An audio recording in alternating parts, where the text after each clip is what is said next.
Hi everyone, welcome back to another episode of Tech Basics. In this video, we will be learning how to update your Netflix application. To update your Netflix application on your mobile device is pretty straightforward.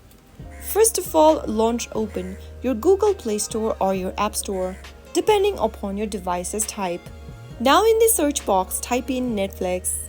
In the search result, look for the Netflix application and open it up.